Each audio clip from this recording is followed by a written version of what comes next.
Pusat Strategi Kebijakan Hukum dan Peradilan Mahkamah Agung melaksanakan kegiatan rapat terkait harmonisasi rancangan kebijakan Mahkamah Agung tentang sertifikasi hakim jinayat.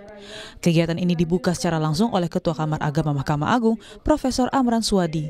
Kegiatan ini dilaksanakan secara tatap muka dan daring dengan dihadiri oleh Hakim Agung, Kepala Badan Strategi Kebijakan dan Pendidikan dan Pelatihan Hukum dan Peradilan Mahkamah Agung, Dirjen Badilak Mahkamah Agung, Ketua Mahkamah Syariah Aceh, Ketua Pengadilan Tinggi Agama Jakarta, Kepala Biro Hukum dan Humas MA, Hakim Justisial, serta para Ketua Mahkamah Syariah di Aceh. Dalam pidato pembukaan Ketua Kamar Agama Mahkamah Agung, Prof. Amran Suwadi menyatakan, dalam harmonisasi rancangan kebijakan sertifikasi hakim jinayat akan mendalami spesifikasi dari hukum jinayat yang berlaku di lingkungan Mahkamah Syariah Aceh. Karena sertifikasi hakim jinayat membutuhkan kompetensi yang lebih spesifik dari kompetensi hakim pidana. Selain itu, Ketua Kamar Agama juga menambahkan, dalam kegiatan ini akan membahas sinkronisasi hukum jinayat bagi terpidana anak di daerah Aceh. Bahwa sertifikasi hakim jinayat di Aceh ini perlu untuk memberikan pemahaman kekhususan atau spesifikasi dari jinayat yang berlaku di Aceh. Itu yang pertama.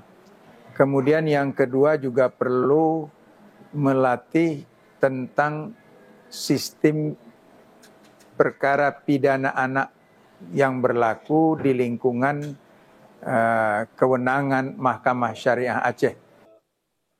Dalam kesempatan yang sama, Kepala Strategi Kebijakan Pendidikan dan Pelatihan Hukum dan Peradilan Mahkamah Agung, Bambang Heri Mulyono mengungkapkan, kegiatan harmonisasi kebijakan sertifikasi hakim jinayat ini untuk menyiapkan payung hukum dalam sertifikasi hakim jinayat. Bambang menambahkan, rapat ini merupakan proses lanjutan agar kebijakan dalam bentuk keputusan sertifikasi hakim jinayat dapat disahkan. Dan kita tahu ada produk Konun yang sudah dikeluarkan di Aceh yang perlu kita sambut dengan pengaturan mengenai hukum proseduralnya, hukum acaranya, dan juga substansi yang kaitan dengan jinayah.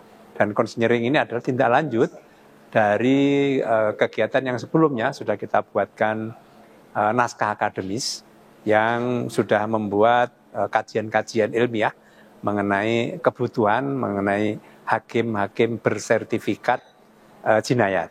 Ini memang untuk kebutuhan wilayah otonomi khusus yang kita berlakukan di Aceh.